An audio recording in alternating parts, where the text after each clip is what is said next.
Inaakala ng mga kapwa niya antingero, hambog at mayabang siya. Kaya naman tuwing dumaraan siya sa baryo, lahat ng mata, pakiramdam niya ay nakatitig sa kanya. Hindi naman ito gaanong pinapansin ni Igme, sa kadahilan ng alam niya na wala naman yung maibubuga. Hindi rin siya umaasang kokomprontahin siya ng mga ito, ngunit lingid sa kanyang kaalaman, malapit na palang dumating ang puntong yon. Pagsapit ng buwan ng Marso, naging abala siya sa pagsasaka sa bukid. Wala pa siya noong kinakasama, kaya madalas sa bukid na siya nakatira. Bumababa lang siya ng bahay kapag kaubos na ang kanyang pagkain at kapag ipinapatawag siya ng kanyang ama. Sa ganoong bagay lang umiikot ang kanyang buhay, kaya lahat ng mga nangyayari sa labas ng kanilang pamilya, literal na wala siyang pakialam. Subalit nang malapit na ang bisperas ng pista sa baryo, naging madalas na ang pagpapatawag sa kanya.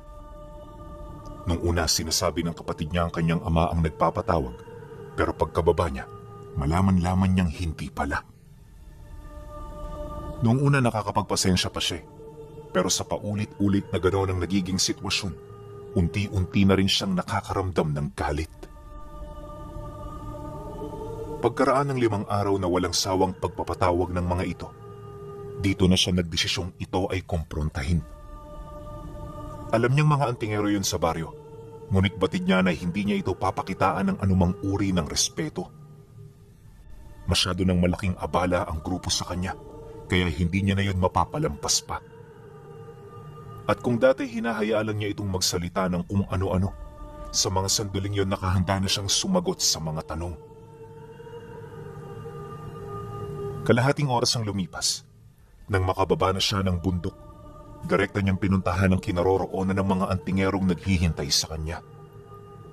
Yung kapatid niya, inutusan na niyang tumuloy sa bahay nila upang hindi na nito marinig ang kanilang magiging usapan. Inabisuhan din niya itong wag nang papuntahin doon ang kanyang ama upang hindi na yon makisawsaw pa. Pagkarinig naman ng kanyang kapatid sa sinabi nito, dali-dali naman yung naglakad patungo sa kanilang bahay.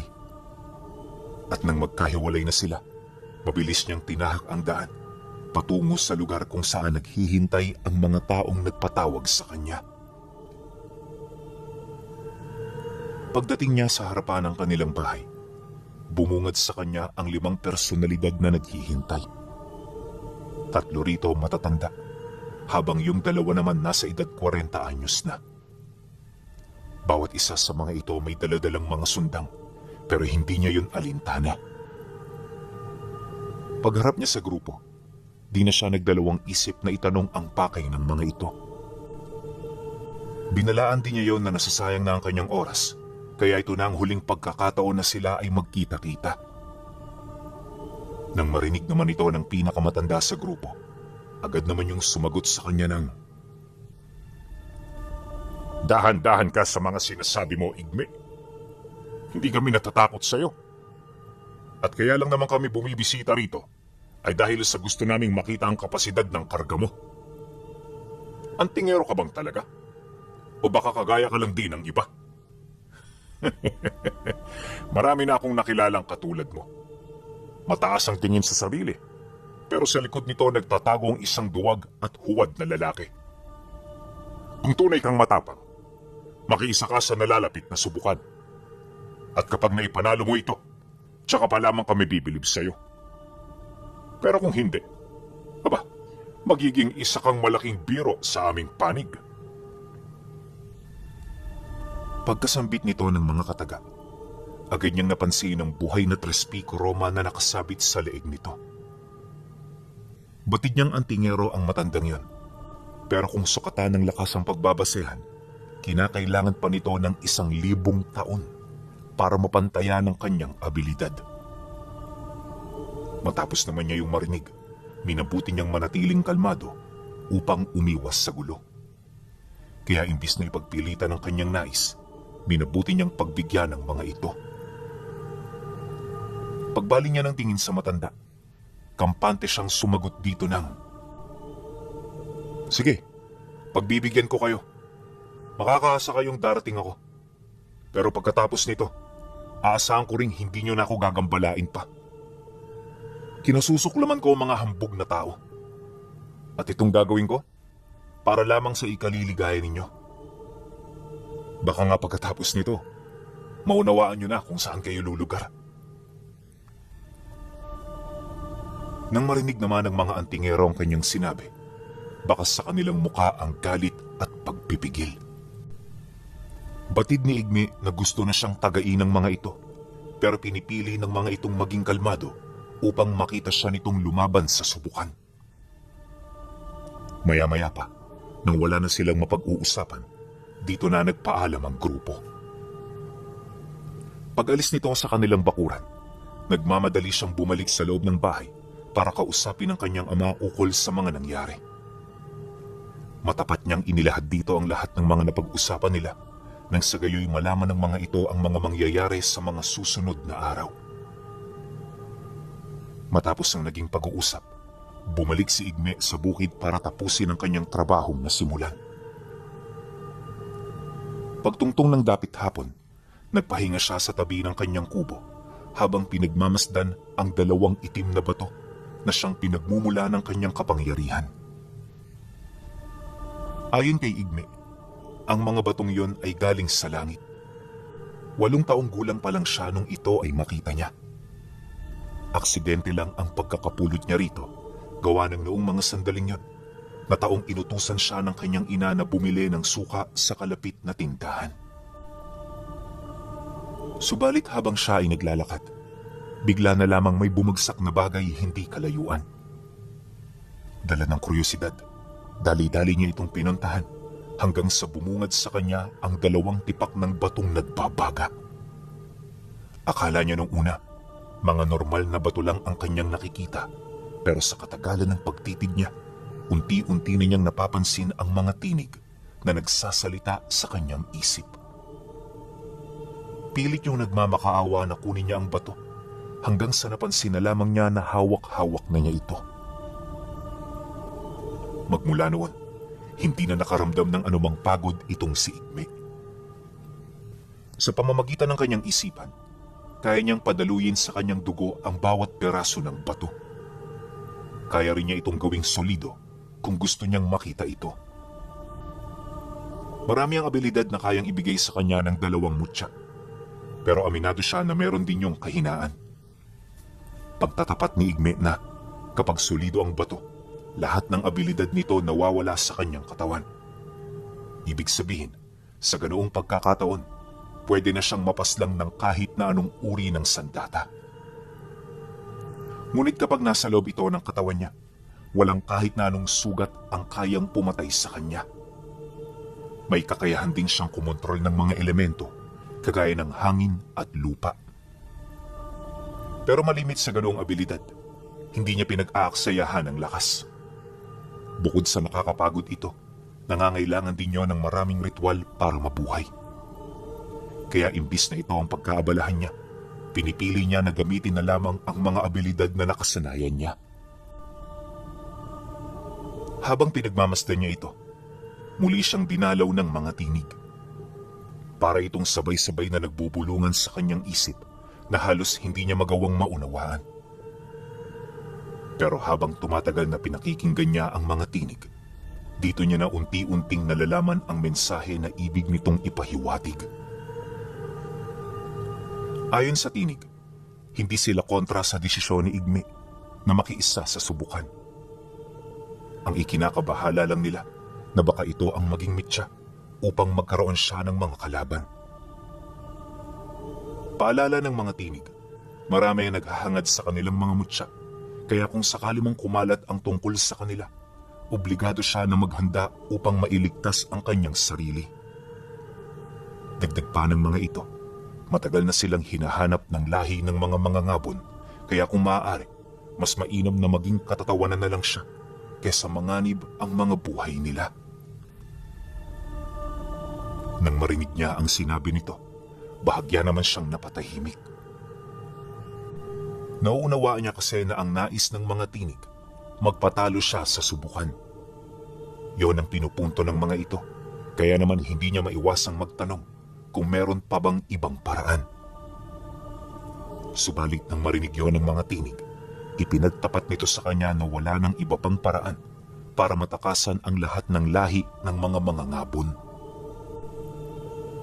Dahil sa sinabi ng mga ito, kahit labag sa kanyang loob, pinili niyang sumunod. At sa pagpapatuloy ng kanilang pag-uusap, dito niya na sinimulang itanong ang tungkol sa lahi na kinakatakutan ng kanyang mga mutya. Ayon sa mga tinig, na ang lahi ng mga mangangabon ay isang natatanging uri ng mga aswang na kalahating maranhig. Taliwas sa mga ordinaryong tao, walang kamatayan ang mga nilalang na yon, maliban na lamang kung paslangin ang mga ito. At dahil sa tagal ng kanilang pananatili sa mundong ibabaw, naging eksperto na rin ito pagdating sa mga mutya at iba pang lihim na aral. Dahil dito, kung kaya't hindi sila gumagamit ng mga simpleng sabulag at pagbabalat kayo. Kakaiba ang mga pamamaraan nila para makalapit sa kanilang mga biktima, gawa ng ang ipinapakilos nila ay ang kanilang mga sariling kaluluwa. Sa sandali na maipakapit na nila ito sa isang tao, dahan-dahan nila itong sasakupin hanggang sa maagaw na nila ang mismong katawan nito.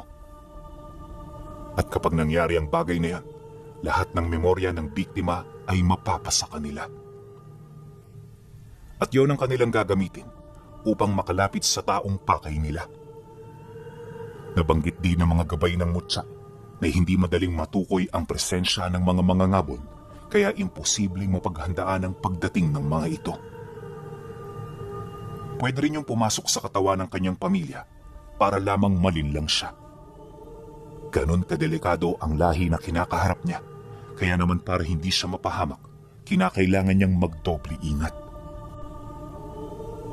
Nang marinig niya ang sinabi nito, maging siya man ay hindi maiwasang makaramdam ng takot.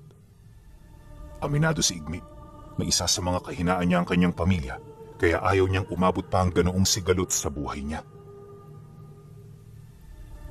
Dumaan ang mga araw, habang papalapit ang bisperas ng pista, unti-unti na niyang inihanda ang kanyang sarili para sa kahihiyang kaharapin niya. Hindi ganong tao itong si Igme, pinuno. Kaya sa mga sandaling yon, halos hindi na niya masikmura ang magiging kahihinatnan ng mga gagawin niya. Pagsapit ng hapon ng subukan, maaga pa siyang pumunta sa lugar. At kagaya ng ibang kalahok, inilista na niya ang kanyang pangalan bilang isa sa mga manunubok. Kung tutuusin, napakasimple lang ng mga pagsubok. Kaya kung siya lang ang masusunod, kayang-kaya niya itong tapusin sa loob lamang ng isang oras. Ang kaso lang sa pagkakataong yon, hindi nananalaytay sa kanyang katawan ng bisa ng kanyang mutya. Kaya naman sa unang pagsubok pa lang, medyo nababahala na siya. Ikaw ba naman kasi, pagugulungin ka ng walang pang itaas na damit sa lupang punong-puno ng mga bubog.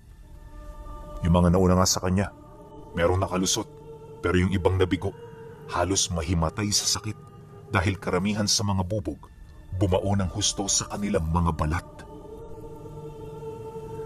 Dahil dito, kung kaya't marami ang nagtulong-tulong para maibsan ang sakit na nararamdaman ng mga ito. Kalaunan, nang siya na ang isasalang, lahat ng mga manonood ay bigla na lamang nanahimik. Bawat isa sa kanila pinagmasdan niya ng maigi upang malaman kung papasaba siya o mabibigo siya. Nang mapansin naman niyo ni Igme, dito na unti-unting nabago ang kanyang desisyon. Minsan di pa siya nakaranas na mapagtawanan, kaya imbis na mapahiya, kumuha siya ng kokonting abilidad sa kanyang mutya. Nang mapansin naman ito ng kanyang gabay, sinubukan siya nitong tanungin ukol sa kanyang ginagawa, pero hindi na siya nakinig. Pagpasok nito sa kanyang dugo, dali-dali siyang gumulong sa bubog kung saan lahat ng piraso nito ay hindi man lang bumaon sa kanyang katawan. Pagtayo niya, marami sa mga antingero ang nagulat dahil kahit isang galos, wala silang nakita. Yung grupo namang nagyaya sa kanya, natigilan sa kinaroroonan ng mga ito at sa kanilang pagmamasid, halatadong nagulat sila. Matapos ang ginawa niya, muli siyang pumila para maghintay sa ikalawang pagsubok. At makalipas lamang ang ilang minuto, dito niya na nakita ang mga nauna na naglalakad sa nagbabagang uling na halos 20 metro ang haba. Ayon sa kanya, yung tatlong naunang sumubok, halos matusta ang mga paa. Sa sobrang ningas kasi ng mga uling, hindi rito umepekto ang mga karga nila. Nung masipat yun ni Igme, inakala niya na yun na ang pagkakataon para magpatalo siya. Pero nung akmang gagawin niya na ito, narinig niya ang mga taong nanghikayat sa kanya na parabang sinusubok siya. Kaya naman sa ikalawang pagkakataon, muli niyang ginamit ang kanyang kakayahan. Ngunit nang mapagtanto ito ng gabay ng kanyang mutya, hindi na siya nito pinahintulutan. Dahil dito, kung kaya't bumaon din sa kanyang talampakan ang ningas ng uling. Matinding sakit ang kanyang naramdaman hanggang sa nagdesisyon na siyang sumuko. Bagay na siya namang ikinatuwa ng mga antingero. Pagkatapos nito, siya ang naging tampulan ng tukso hanggang sa magdesisyon na siyang umalis kasama ang kanyang ama. Sa kanilang paglalakad, agad namang pinahilom ng mga mutya niya ang kanyang pinsala. Ilang segundo lang ang lumipas, muli na siyang nakalakad, kaya naging mabilis ang kanilang pag-usad. At sa pagpapatuloy ng pagtahak nila ng daan, doon niya mahinahong kinausap ang kanyang gabay upang humingi ng tawad. Labis niyang pinagsisihan ang pagtalikod niya sa kanilang napag-usapan dahil lamang sa sariling interes.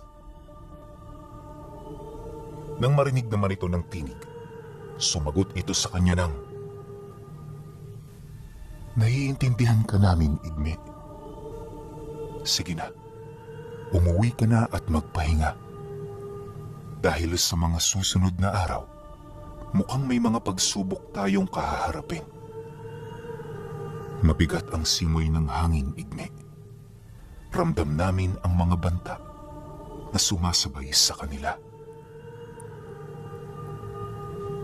Matapos nitong magsalita, agad yung nawala sa kanyang isipan.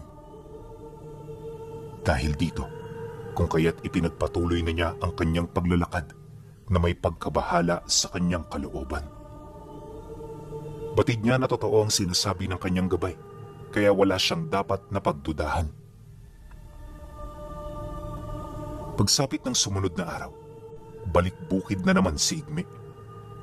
Normal naman ang lahat, maliban na lamang sa mga bisitang hapon-hapong isinusumbong ng kapatid niya. Bawat isa sa mga ito alam niyang mga antingero, kaya naman hindi niya na ito pinaunlakan. Naniniwala siya na walang magandang maidudulot ito sa kanyang sarili, kaya hindi niya na ito minarapat na bigyan ng kakarampot niyang oras. Akala niya mananahimik na rin ang grupo, pero sa katagalan ng hindi niya pagpapakita, napilitan ang mga ito na umakyat ng bukid kung saan siya nagtatrabaho. Nalaman nila ang tungkol sa bagay na yon dahil sa paulit-ulit nilang pagtatanong sa kanyang kapatid. Hapon nang pumunta ang grupo sa lugar niya. Kaya nung makita niya ito, hindi niya maipagkakailang nagulat siya. Marami siya nung ginagawa pero sinikap niyang talikuran muna ito pansamantala upang kaharapin ang mga tampalasan niyang bisita. Malayo palang ramdam na ng mga nilalang sa paligid ang galit ni Igme. Kaya naman kahit walang sumisimoy na hangin, kapansin-pansin ang abnormal na paghawi ng mga damo at mga sanga ng puno. Nang masipat naman ito ng mga antingero, hindi ito nagpasindak dahil ang buong akala nila wala siyang panama. Kaya naman ang magkaharap na sila, sa halip na maging mahinahon ng mga ito, purong pamemerwisyo kaagad ang kanilang ginawa. Nang marinig naman ni Igme ang mga walang kakwenta-kwentang bagay na sinasabi ng mga taong yon, di na siya nagdalawang isip na ipamalas dito ang kanyang tunay na abilidad. Walang sabi-sabi, agad niyang sinapak ang isa sa mga lalaki hanggang sa mapasubasog ito sa lupa. Agad ding nagkalat ang mga ngipin nito sa paligid, ngunit hindi yun basta-bastang nagpasindak.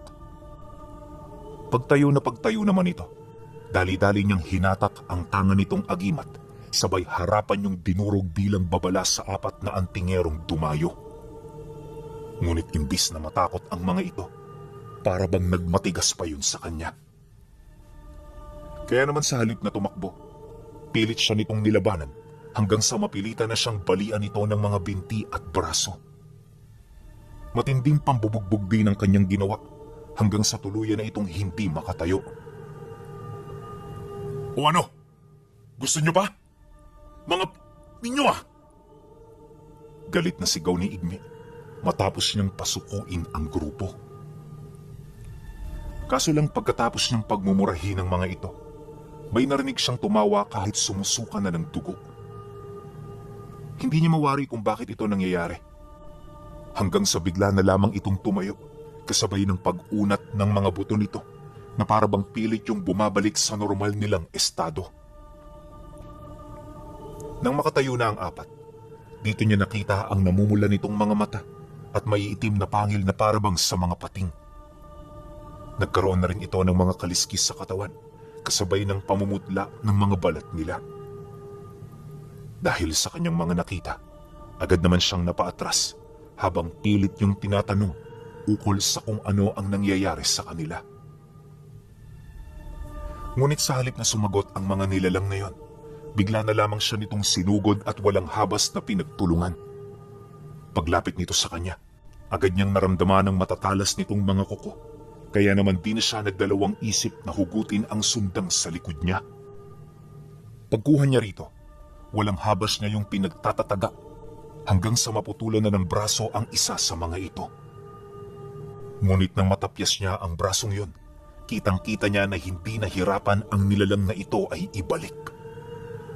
Pagdikit nito sa katawan ng natapyas nitong braso, agad yung naghilom kasabay ng pagpakawala ng mga dugong tumutulo rito. Dahil sa pangyayaring yan, hindi siya nagdalawang isip na tumakbo papalayo. Ayaw ni Igme na makipaglaban ng hindi niya alam ang kapasidad ng kanyang mga kalaban, kaya naman para hindi mapahamak, pinili niyang tumakas. Mabuti na lang, marami siyang paraan para matakasan ng mga ito, kaya pagkababa niya ng bukid, di na siya nito nasundan pa. Gayunpaman, alam niya sa kanyang sarili na yun pa lamang ang simula. Pagsapit ng gabi, hindi na siya mapakali sa kanilang tahanan. Habang tulog ang kanyang mga kapatid, paikot-ikot siya sa loob para magmasid sa labas ng kanilang tahanan.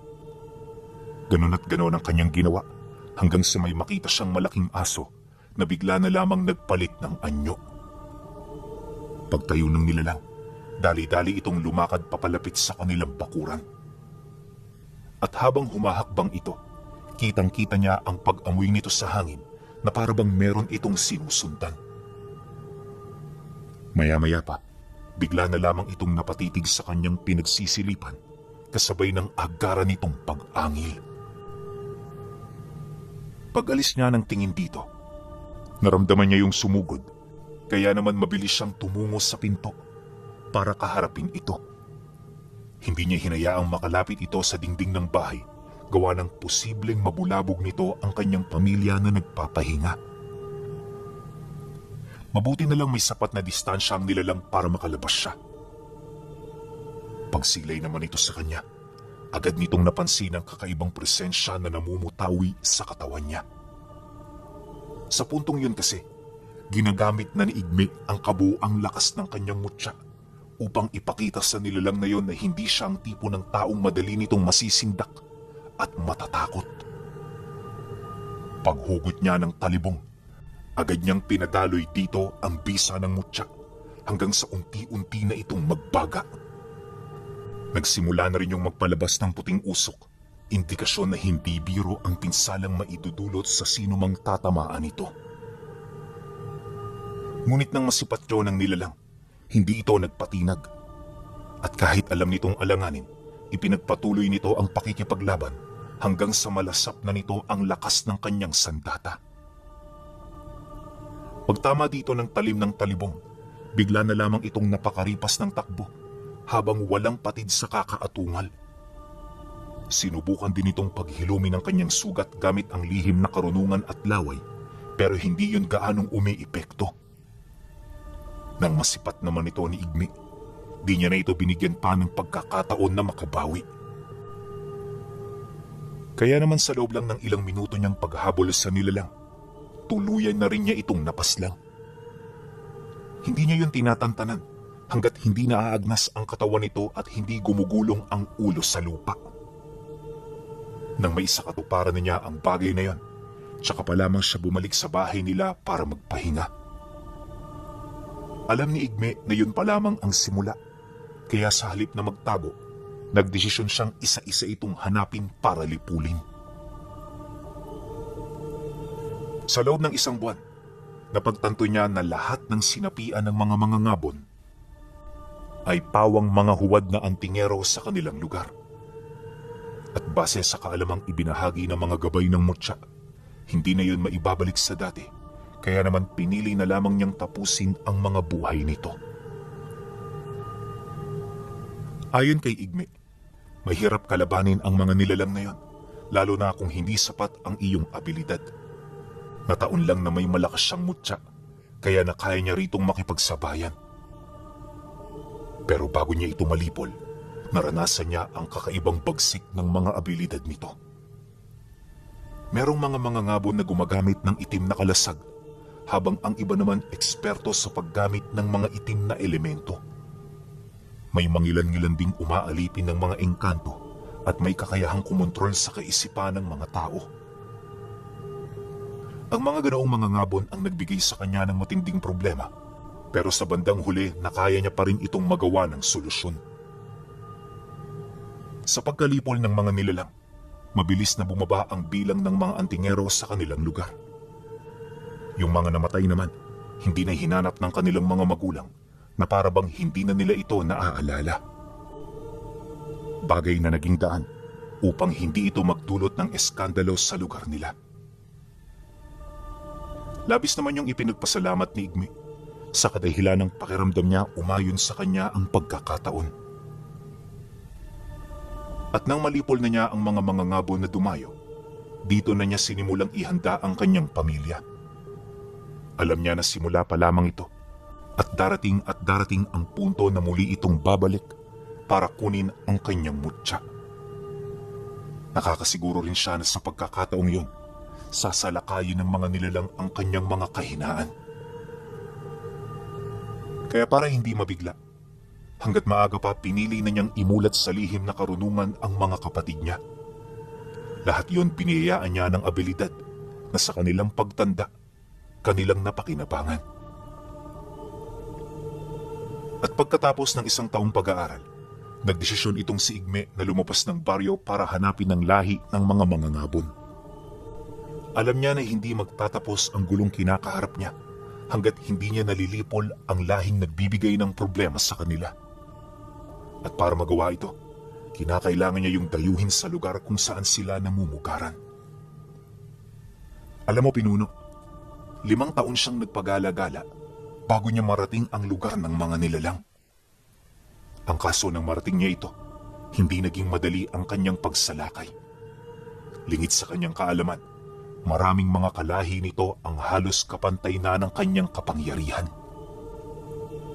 Nung makaharap niya ang pinuno, halos mangliit ang tingin niya sa kanyang sarili dahil pakiramdam niya nasa ibang level ang abilidad nito.